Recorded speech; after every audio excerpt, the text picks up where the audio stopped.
Bonjour la famille, là je suis à la préfecture. Voilà ce que je vis administrativement. Honnêtement, je ne le conseille à personne. À personne. Les oiseaux de mauvaise augure et les gens remplis de haine, d'aigreur, de jalousie, de méchanceté ont colporté des fausses accusations à mon encontre dans le seul but de me salir, de me décrire. Mais tous ces gens qui se disent combattants, aucun ne subit la répression administrative que moi, Calibri, je subis. Ce n'est pas chez Calibri qu'on a découvert des dizaines de milliers d'euros et que la personne n'a pas pu justifier la provenance de ces sommes. C'est bien chez Robert Waforanto que la police a perquisitionné, que la police a découvert beaucoup d'argent. C'est pas chez Calibri. Si c'était chez moi, vous l'aurez su. C'est pas chez Calibri qu'on a découvert beaucoup de choses cachées. C'est chez Robert Waforanto, c'est pas chez moi. Donc, il faut arrêter de dire n'importe quoi. Avec tout ce que la DGSI me cherche comme pou, vous pensez que ils me louperont si jamais je trompe dans le faux? Jamais. Si un jour il arrive que je partise avec le RDPC ou avec la DGSI ou avec Emmanuel Macron, vous le saurez. Ce sont des choses qui ne se cachent pas. Donc, ce que je vis comme répression administrative, je ne le souhaite à personne. J'ai bel et bien une carte de séjour que voici. C'est bien moi sur ma carte de séjour. Mais cette carte de séjour ne se trouve plus dans les fichiers. Cette carte de séjour a disparu du fait de la répression administrative. Du fait de ces répressions-là. Robert Waforanto, que les gens semblent vouloir protéger, la police a perquisitionné chez lui, a trouvé beaucoup d'argent, l'a mis en garde à vue. Moi, Calibri, je n'ai jamais été en garde à vue pour quoi que ce soit. Jamais. Et c'est pas que la DGSI n'a pas cherché à me coincer. Ils ont cherché, bien cherché même, à me coincer. Mais ils n'ont pas pu. Parce que je suis clean. Parce que je suis clean. Ma maison a été fouillée de fond en comble, pas en perquisition. Mais quand je pars au travail et tout, je rentre chez moi, je me rends compte que ma maison a été fouillée. Il y a des moments où je ne mangeais plus ce qui se trouvait dans mon frigo, je ne mettais même plus des choses au frigo. Je ne mettais plus des choses au frigo parce qu'on ancrait chez moi. On ancrait chez moi. On fouillait mes choses. On fouillait mes choses. On ancrait chez moi. Raison pour laquelle à un moment j'ai décidé de ne même plus mettre quoi que ce soit dans le frigo. Donc, vous ne pouvez pas salir quelqu'un qui est propre sous prétexte qu'il n'est pas d'accord avec vous. Venez vivre ce que je vis là. Si vous étiez à ma place, je suis sûr que vous quitteriez la France. Pour aller où? Je suis fiché en France. La France et les États-Unis s'échangent les données. La France, il y a un certain nombre de pays s'échangent les données. Je ne peux même pas aller en Angleterre, je ne peux pas aller au Canada, je ne peux aller nulle part. Et des ting-ting, des gens qui travaillent à la solde de Ketia Cortez, viendront dire, c'est un infiltré qui souffre autant. Quand on est infiltré, c'est que on a un certain nombre de choses, on a des commodités, on a des facilitations qu'on te donne pour que tu puisses être infiltré. On n'est pas infiltré juste pour être infiltré. Critiquer le professeur Canton ne fait pas du temps un infiltré, je suis désolé. Je suis désolé. Critiquer un tel ou tel homme politique ne fait pas de toi un infiltré. Je suis désolé. Un infiltré, c'est celui-là qui a des commodités, qui est protégé. C'est celui-là qui a les possibilités de faire venir qui il veut, qui marchande, qui négocie son infiltration. On n'est pas infiltré juste pour plaire aux gens. Il faut arrêter avec vos conneries là. Venez vivre ce que moi je vis. J'ai un cadre de séjour, mais je ne peux rien faire avec. Voilà la réalité. Voilà la réalité. Bonjour Eton de Luxe. Bonjour à toi et merci beaucoup. Bonjour à Basile Gombo. Vraiment, mon frère. Écoutez, c'est la vie. Il n'y a que des infiltrés pour savoir que tel ou tel n'est pas infiltré. Peut-être qu'on se retrouvait dans une réunion d'infiltration ensemble. Peut-être. Mais moi, je ne travaille pas pour que Tchakoutès. Je ne travaille pas pour que ce combat perdu jusqu'en 2025. Non. Je me bats pour que ça s'arrête là. Je me bats. Hier, je vous ai dit que si Issa Chiroma Bakari, que si Atangandi dit qu'il va rejoindre la lutte, on va l'accueillir à bras ouverts. Et je peux vous annoncer que si demain Paul Biya démissionne du RDPC et dit qu'il va rejoindre la lutte, vous allez voir, on va l'accueillir à bras ouverts. Je vous le dis, on va l'accueillir à bras ouverts. Et après, on viendra dire que Kalibri est un infiltré. Moi, jamais n'avais Issa Chiroma.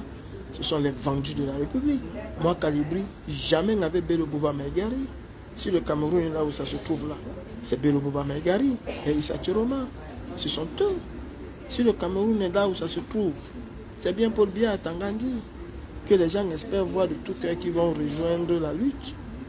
Jamais je peux marcher avec ce genre de personnes. Jamais. Donc, à un moment, vous devez arrêter de vouloir salir les gens. Parce que il faut parler de X, il faut parler de Y. Je parle de qui je veux, quand je veux, comme je veux. Je parle de qui je veux, quand je veux, comme je veux. Je parle de quoi je veux, comme je veux, quand je veux. À partir du moment où cette personne est une personnalité politique publique, je parle. Je parle. Vous n'allez jamais me museler. Et je vous le dis encore aujourd'hui, demain, après-demain, la dictature ne se bat pas dans les yeux. Mais la dictature, soit c'est un soulèvement populaire, et si nous voulons aller vers un soulèvement populaire, nous devons rassembler un maximum de personnes autour de nous. Soit c'est une rébellion armée. Voilà les deux méthodes. Montrez-moi le contraire. Montrez-moi le contraire. Donc arrêtez un peu. Je suis à la préfecture avec une carte de séjour valide. Ah voilà ma carte de séjour, hein. C'est moi. Hein. C'est bien moi. Je ne suis pas seulement avec mes informations. C'est bien moi, là, sur la carte de séjour. Il y a pas, c'est pas mon jumeau, c'est bien moi. C'est bien ma tête que vous voyez. D'accord? Mais elle n'est plus nulle part. Elle a disparu des radars. Complètement disparu des radars. Donc je reviens refaire une autre carte de séjour. Heureusement que j'ai été informé.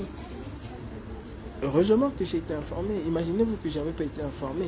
J'allais me retrouver dans la sauce. Dans la sauce. Vous avez les activistes qui se disent activistes du pur, ils vont aux États-Unis sans problème. Ben, si la France ne vous inquiète pas, c'est que c'est vous les véritables collaborateurs avec la France. Je suis en préfecture et je dis, vous qui vous dites grand activiste, si la France ne vous a pas fiché S, posez-vous des questions. Ou alors vous ne représentez rien et vous ne me représentez aucune menace pour les intérêts vitaux de la France.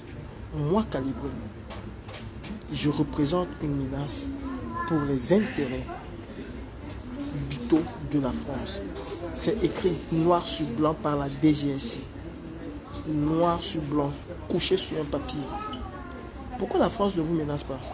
Pourquoi la France ne vous fiche pas? N'envoie pas à Interpol, n'envoie pas au FBI, à la CIA, n'envoie pas, comment on appelle ça, au plus de l'Angleterre là.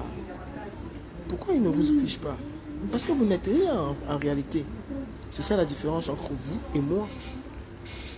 C'est ça la différence entre vous et moi. Vous allez rester là. Kalibri c'est un infiltré. Kalibri c'est un infiltré. Aujourd'hui, vous savez la personne qui a diabolisé Kamto, c'est Issa Chiroma Bakari là. Voilà une personne qui a diabolisé Kamto. Mais vous êtes prêt à l'accueillir aujourd'hui.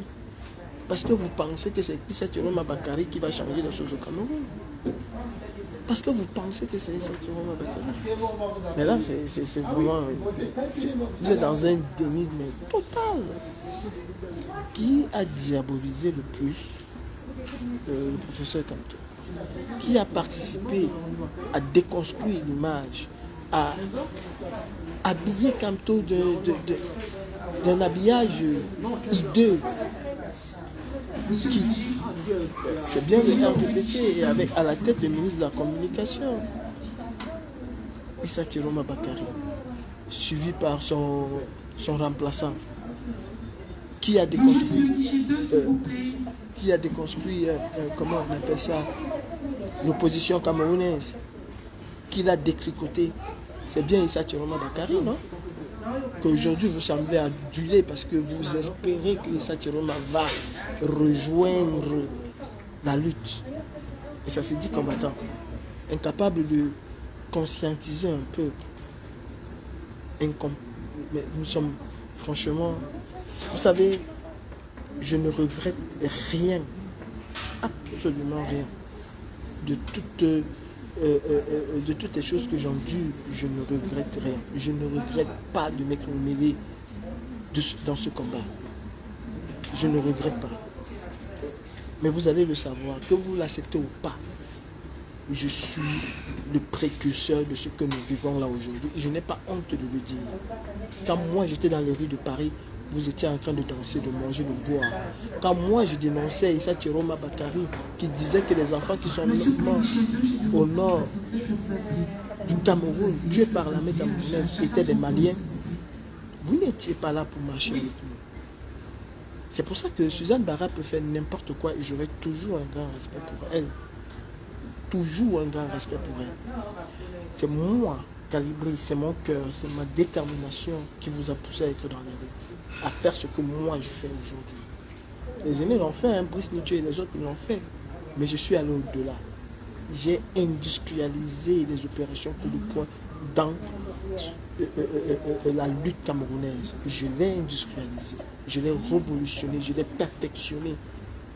C'est ça la vérité. Vous avez peur qu'on puisse le dire? C'est ça la vérité. J'ai entendu un autre gringalé dire que je suis arrivé en France depuis 1900, nanana. Le Cameroun vivait bien quand tu es arrivé en France? Je ne pense pas. Je ne pense pas. Je suis arrivé en France en décembre, le 18 décembre. Et je pense au mois de février ou de mars, j'écrivais à Charles le Belge pour lui dire je veux mener des opérations coup de poing. Au mois de février, ou mars, quelque chose comme ça. J'écrivais à Charles le Belge pour lui dire je veux mener des opérations coup de poing. Donc je n'ai pas attendu. J'ai commencé à faire des lives une fois que je suis arrivé en France. J'ai commencé à dénoncer le régime dictatorial de Biya. Je n'ai pas attendu. Essayez de vivre un seul instant la misère que moi je vis administrativement. Essayez de la vivre. Essayez et vous allez confirmer. Essayez qu'on vous bloque partout. Aujourd'hui, je ne peux même pas faire un boulot normal. Je peux pas. Je ne peux pas travailler à l'aéroport. Je peux travailler nulle part de sérieux. Parce que j'ai cette chape de plomb sur la tête. Vous vous dites combattant. Et vous travaillez avec le CNAPS. Vous êtes vigile. Fatiga, guichet, 3 derniers appels. Vous êtes sérieux? Allez demander aux combattants syriens combien de fois le CNAP a essayé de lui retirer sa carte. Syrie qui n'est même pas visible comme moi. Et parce que je suis un vrai combattant, tous ceux qui ont travaillé avec moi, tous ceux qui sont autour de moi, ont payé les frais. Que ce soit Karine Richaud, que ce soit Lapiro, que ce soit Syrie, que ce soit Jordan. Ce sont des gens qui subissent, fils du planteur. Ce sont des gens qui subissent, mais vous ne pouvez même pas imaginer. Et vous êtes combattant, vous ne subissez rien. Je pose des questions. Tiens, Abdoulaye Guichet. Ok, merci. C'était ça.